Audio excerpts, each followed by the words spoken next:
Assalamualaikum warahmatullahi wabarakatuh. Perkenalkan, saya Suliasi, dosen tetap pada program studi peternakan Fakultas Pertanian dan Peternakan Universitas Muhammadiyah Bengkulu. Video ini merupakan bagian dari unjuk kerja Tridharma Perguruan Tinggi atau PDD UKT PT dalam rangka pengajuan sertifikasi dosen tahun 2026 gelombang 1, khususnya aspek pengajaran. Pada kesempatan ini, saya akan menyampaikan bahwa proses perkuliahan mata kuliah Teknologi Hasil Ternak menggunakan metode DAI, yaitu Delivery, Interaction, and Assessment. Delivery pemaparan dilakukan secara langsung di ruangan kelas perkuliahan, dilakukan sesuai dengan jadwal yang telah disusun oleh program studi peternakan Fakultas Pertanian dan Peternakan Universitas Muhammadiyah Bengkulu. Interaction: selama perkuliahan, mahasiswa diarahkan dan difasilitasi untuk dapat berdiskusi secara aktif. Assessment atau penilaian disesuaikan dengan kontrak kuliah yang telah disampaikan dan disepakati bersama pada awal perkuliahan. Adapun poin penilaiannya adalah kehadiran 10%, tugas 15%, praktikum 20%, UTS 25%, dan UAS 30%. Mata kuliah Teknologi Hasil Ternak merupakan mata kuliah wajib yang harus diambil oleh mahasiswa program studi peternakan Fakultas Pertanian dan Peternakan Universitas Muhammadiyah Bengkulu pada semester 4 dengan bobot 3 SKS dan jumlah pertemuan 14 kali tatap muka, 1 kali UTS, 1 kali UAS, dan 4 kali praktikum. Adapun CPNK dari mata kuliah ini ada 4, yaitu 1. Mahasiswa mampu mengetahui konsep dan prinsip pengolahan hasil ternak. 2. Mahasiswa mengetahui diversifikasi pangan yang berasal dari hasil ternak dan pemanfaatan limbah hasil ikutan ternak. 3. Mahasiswa mampu melakukan pengolahan hasil ternak. 4. Mahasiswa mampu diversifikasi hasil olahan produk ternak dan limbah hasil ikutan ternak. Selanjutnya akan kami sampaikan bagian dari hasil pengajaran mata kuliah Teknologi Hasil Ternak pada pertemuan kedua. Selamat menyaksikan. Assalamualaikum. Waalaikumsalam warahmatullahi wabarakatuh.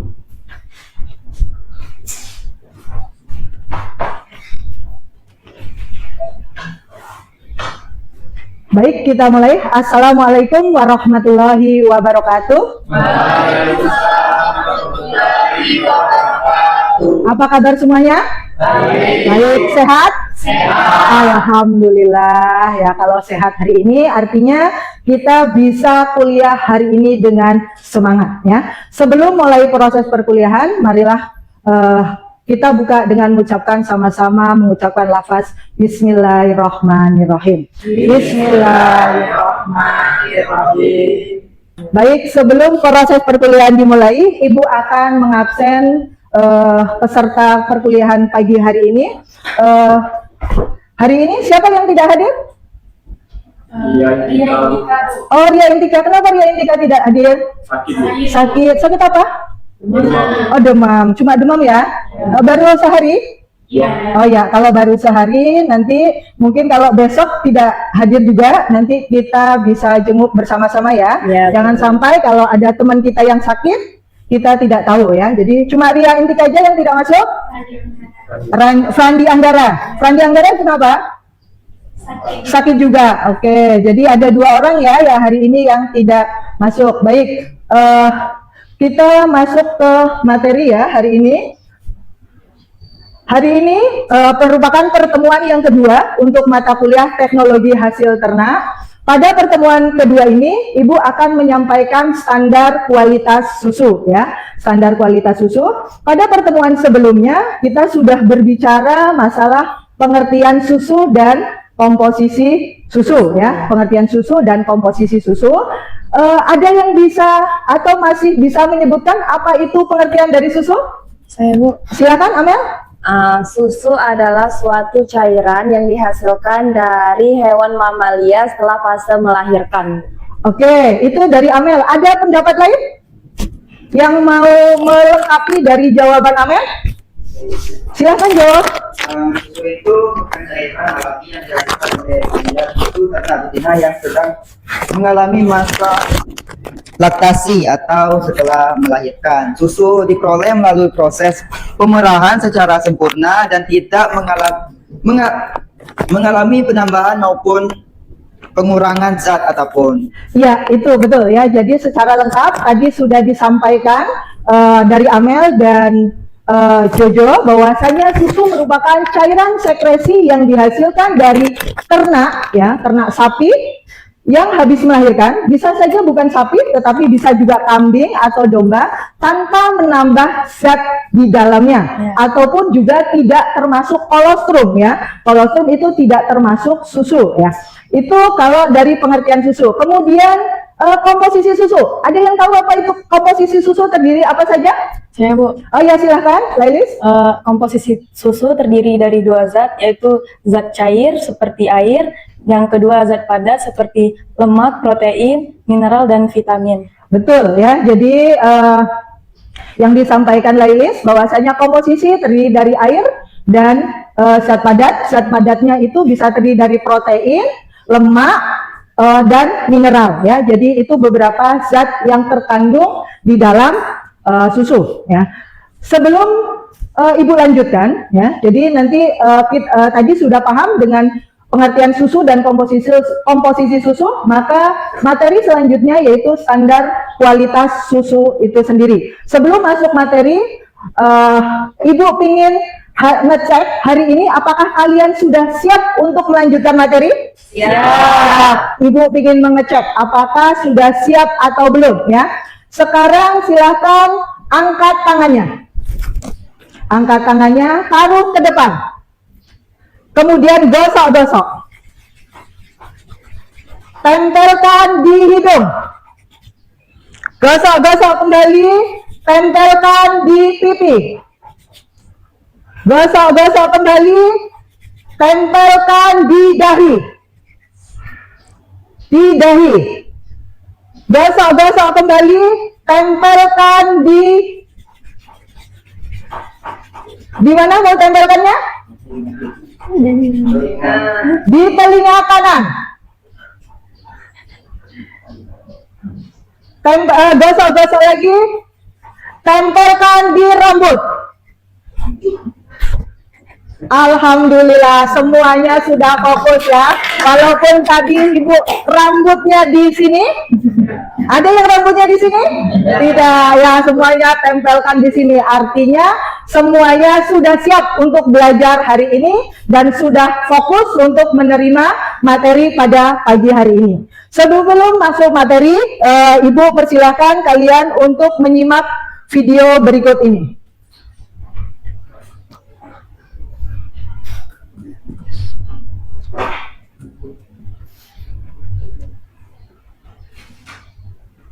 Ini yang berbentuk masih kecil, berangkat sulit dari sehingga gigi mana tapi dikenal.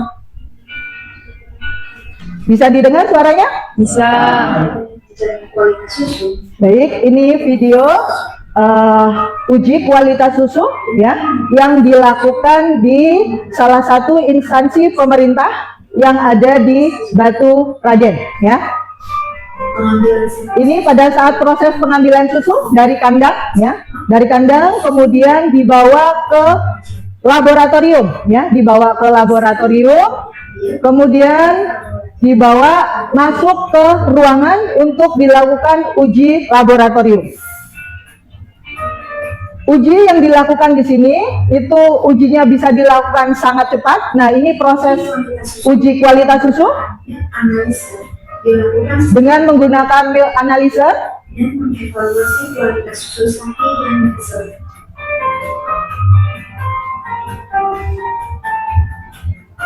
Nah, prosesnya seperti itu, cara menganalisisnya, mengetahui uji kualitas susunya.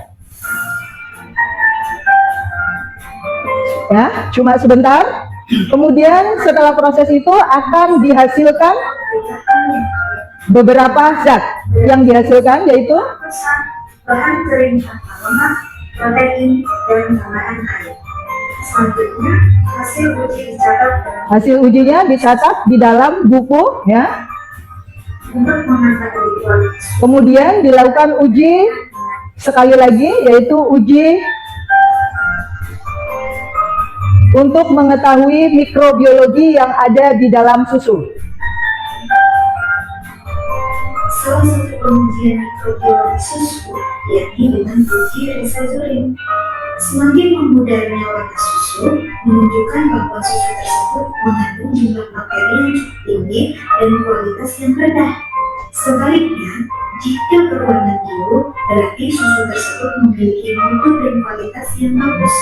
Jumlah bakteri yang sedikit, bahkan tidak ada yang mereduksi Resazurin.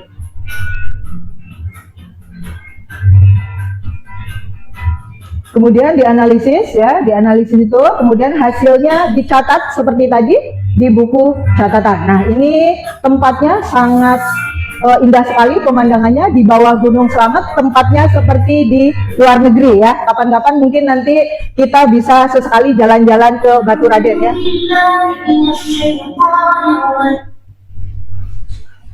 Ya, bisa jalan-jalan ke Baturaden sehingga kita bisa langsung mengamati di uji kualitas di laboratorium. Ya, dari video yang Ibu tayangkan, apa yang dilakukan uji dari video tadi? Uji kualitas apa yang dilakukan? Ya, silakan Jeki. Dari video tersebut tuh ada 4 uji. Uji fisik, kimia, uji organoleptik, dan uji mikrobiologi.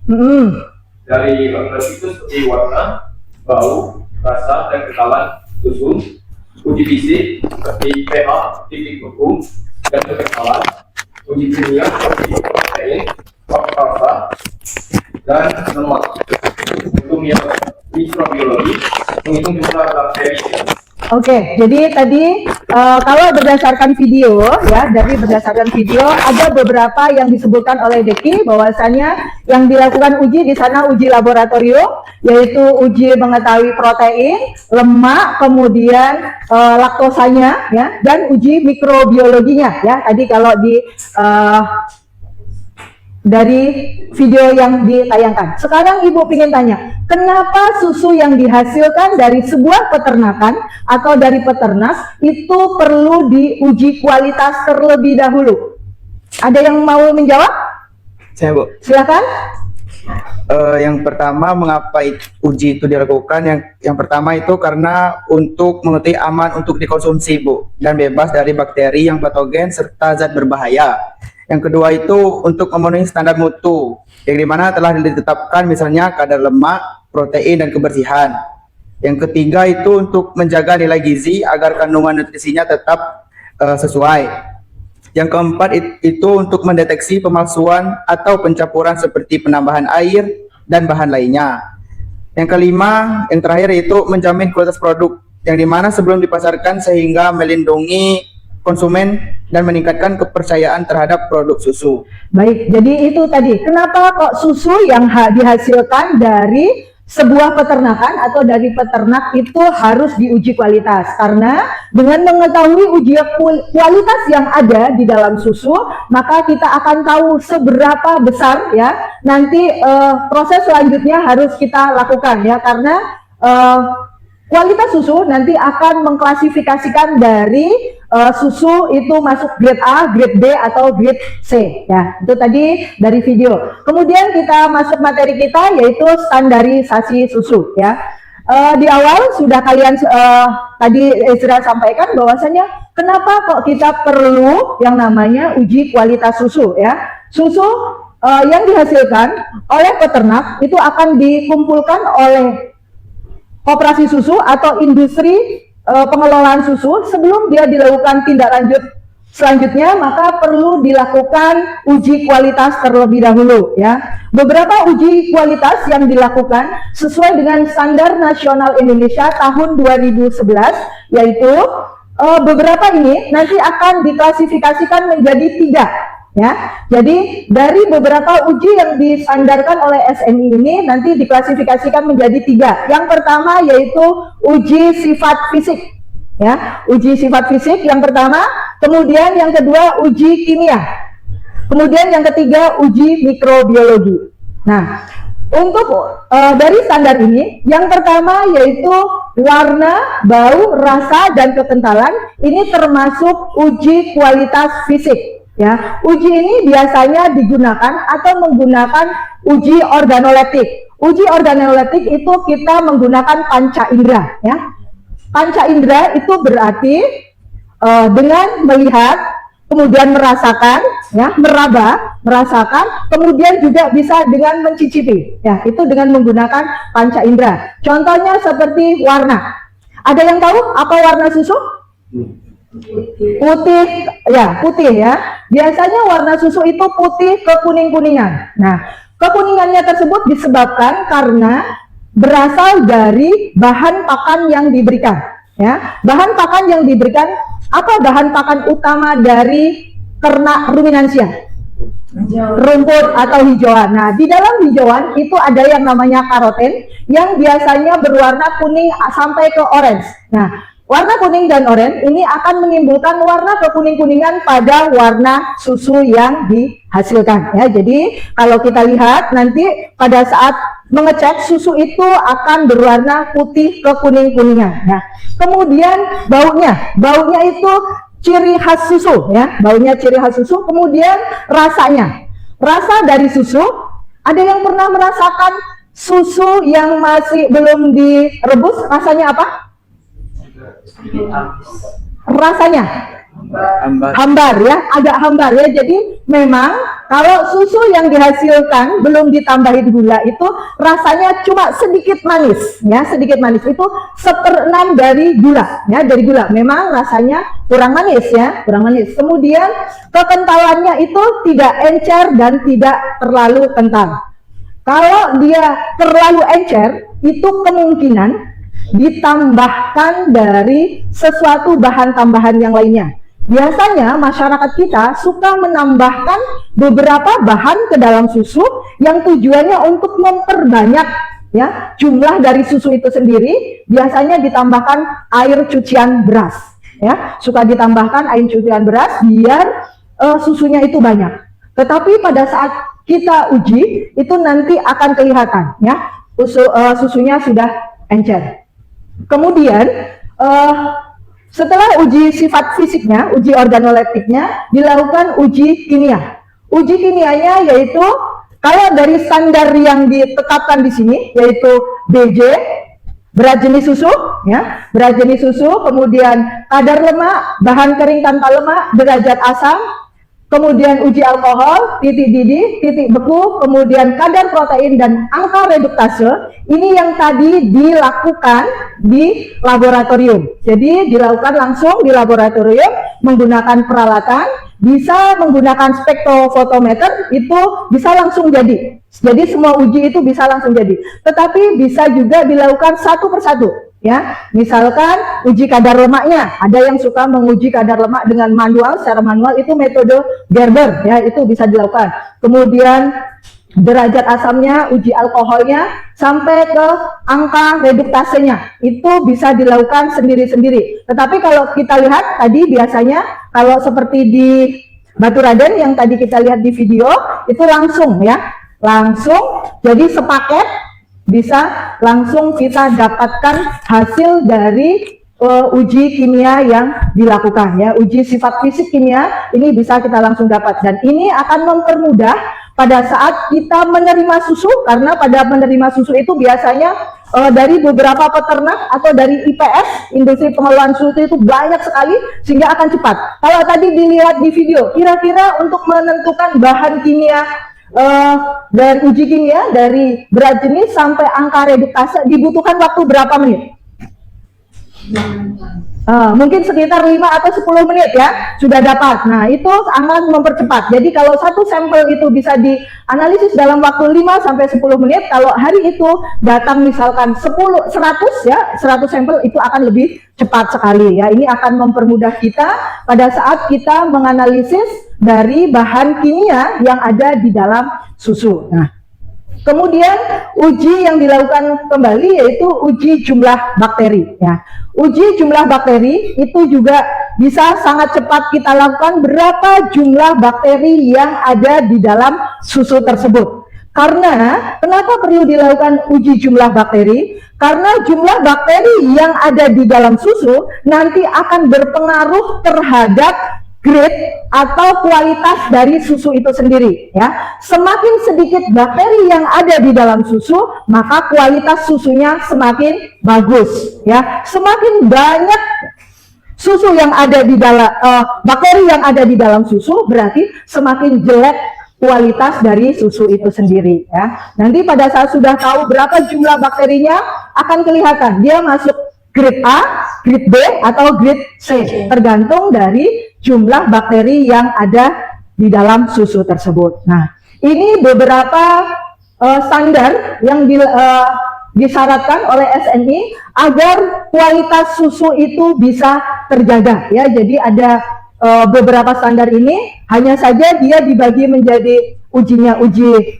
fisik melalui uji organoleptik, kemudian kimia dan mikrobiologi. Nah, ini standar kualitas yang diterapkan yang nantinya harus atau menjadi patokan setiap industri pengelolaan susu, ya. Jadi sebelum dilakukan pengolahan atau dilakukan beberapa diversifikasi produk, standar kualitas susu ini harus ada terlebih dahulu, harus sesuai. Bagaimana kalau tidak sesuai dengan standar? Kira-kira ada yang tahu bagaimana kalau susu yang dihasilkan dari peternak itu tidak sesuai dengan standar kualitas susu yang ditetapkan oleh SNI? Kira-kira diapakan? Dibuang.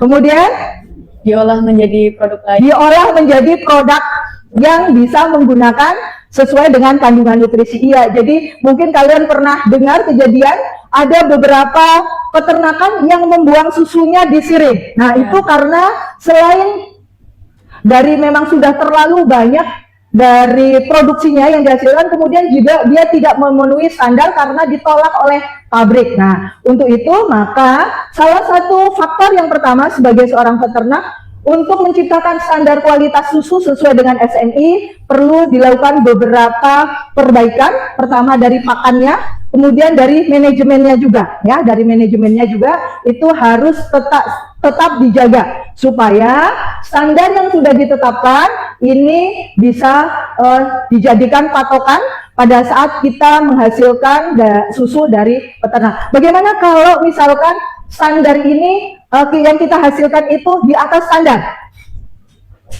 Misalkan kadar lemaknya lebih tinggi daripada standar. Apakah itu bisa diambil? Bisa, ya. Jadi ada beberapa perusahaan pengolahan susu justru dia mengambil pada bagian-bagian yang misalkan lemaknya lebih tinggi, ya. Ini karena standar minimal. Kalau artinya di atasnya itu lebih bagus, ya. Kalau untuk mikrobiologi ini maksimal tidak boleh lewat dari 3 juta, ya. Artinya kalau memang jumlah mikrobiologinya atau jumlah bakterinya yang ada di dalam susu itu lebih dari 3 juta, itu dicurigai itu susu atau sumber bakteri, ya. Nah, khawatirnya nanti kalau dikonsumsi tanpa penanganan lebih lanjut itu akan menjadikan malah justru masalah di para konsumennya, ya. Tuh. Nah, sampai di sini materi standarisasi susu. Ada yang mau disampaikan atau ada yang mau didiskusikan? Silakan. Oh ya, silakan Konira. Mengapa sih Bu uji alkohol itu menjadi salah satu indikator kualitas susu segar? Mengapa uji alkohol dijadikan indikator kualitas dari susu segar? Uji alkohol itu digunakan, jadi susu itu merupakan makanan yang sehat, ya. Makanan sehat berarti tidak boleh ada tambahan sesuatu atau bahan baku yang lainnya di dalam susu tersebut. Sehingga kalau dia diuji alkohol kemudian dia menggumpal, itu berarti ada ketahuan ada bahan yang seharusnya tidak boleh dimasukkan ke dalam susu tersebut, ya. Sehingga nanti kalau sudah ada tambahan lainnya akan kelihatan tidak namanya susu lagi, jadi udah susu plus tambahan, ya. Jadi memang itu menjadikan standar kualitas pada saat kita mau menerima susu yang berasal dari peternak, ya. Bisa dipahami, Konira? Bisa Ibu. Luar biasa. Silakan, ada yang mau bertanya kembali? Oh iya, Naufal, silakan. Mengapa kadar lemak dan protein menjadi indikator penting dalam penilaian kualitas susu? Oh iya, kenapa sih protein sama lemak itu dijadikan indikator yang sangat penting? Kita lihat coba kemarin pada pertemuan sebelumnya, komposisi susu, ya. Komposisi susu adalah ada dua. Yang pertama zat padat dan zat cair. Nah, di bagian zat padatnya yang 12,75% itu dia dibagi hanya beberapa bagian. Protein, lemak, mineral, laktosa. Nah, dari bagian ini, jadi bagian-bagian inilah yang menjadikan kriteria atau standar penting yang membedakan antara susu dengan bahan cairan lainnya. Ya, kalau air tentu saja hanya mengandung zat cair saja. Tetapi susu kenapa dijadikan makanan yang sangat bergizi? Karena ada 12% lebih di dalamnya dan termasuk ada protein dan lemak itu yang masuk ke dalam bahan padat, ya. Jadi memang yang membedakan antara minuman yang satu dengan yang lain, dengan susu, itu salah satunya karena kandungan nutrisi protein dan lemaknya yang ada di dalam susu. Ya, itu bisa dipahami, Naufal? Bisa. Oke, yang lain bisa paham? Bisa. Oke, baik. Jadi materi hari ini Ibu standari susu, Ibu cukupkan sampai di sini. Sebelum Ibu menutup perkuliahan pada pagi hari ini, ya, untuk tugas minggu depan, Ibu menginginkan kalian, silahkan kalian mengumpulkan tugas jurnal, ya, yang berhubungan dengan standarisasi susu, ya, yang berhubungan dengan standarisasi susu. Nanti silahkan kalian kumpulkan minggu depan sebelum proses perkuliahan minggu depan, ya, sebelum jam proses perkuliahan, silahkan kalian semuanya sudah dikumpulkan, ya. Bisa dipahami? Bisa. Baik. Jadi Ibu simpulkan bahwasannya proses standarisasi susu itu ada tiga uji. Yang pertama uji sifat fisik dengan melalui uji organoleptik, kemudian uji kimia, ya, kemudian uji mikrobiologi. 3 uji ini yang dijadikan dalam menentukan kualitas susu tersebut, bahwasannya susu itu masuk nanti grade A atau grade B atau grade C, ya. Jadi itu ada standarisasi susunya dari susu yang dihasilkan. Sampai di sini bisa dipahami? Baik, kalau begitu perkuliahan hari ini Ibu tutup dengan sama-sama kita mengucapkan lafaz Alhamdulillahirrabbilalamin. Alhamdulillahirrabbilalamin. Terima kasih atas partisipasi untuk perkuliahan hari ini. Mudah-mudahan materi hari ini bisa dijadikan untuk bahan kita untuk perkuliahan selanjutnya. Untuk perkuliahan selanjutnya nanti akan Ibu lanjutkan ke pengolahan susu dan diversifikasi olahan susu berdasarkan susu yang sudah distandarisasi ini, ya. Kemudian Ibu mudah-mudahan ini bisa bermanfaat, ya, pada saat kalian nanti akan turun di lapangan, ya, pada saat praktikum atau turun di lapangan, standarisasi susu ini bisa dijadikan acuan. Ibu akhiri, terima kasih. Assalamualaikum warahmatullahi wabarakatuh. Waalaikumsalam warahmatullahi wabarakatuh. Ya, sampai ketemu kita di pertemuan selanjutnya. Ya. Itulah tadi video yang dapat kami sampaikan proses pengajaran di kelas pada pertemuan yang kedua. Terima kasih. Saya ucapkan Assalamualaikum warahmatullahi wabarakatuh.